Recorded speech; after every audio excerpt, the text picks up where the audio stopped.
there is also the question of should you be using different aggregates, or should you be using at some point maybe an aggregate root that is going to have multiple aggregate members? And this is also something that we had to change.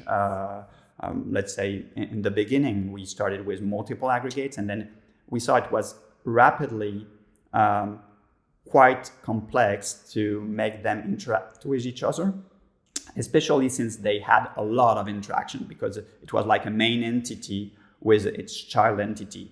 And so everything was about the interaction between the main entity and the child entity. So at first, by having two different aggregates, we were having a lot of process managers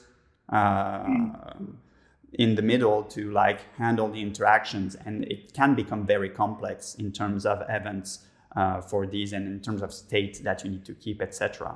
And at some point, while talking with the Actonic team, we saw that, well, a good other option would be to create an aggregate root and have aggregate members. And we didn't know what that meant back then.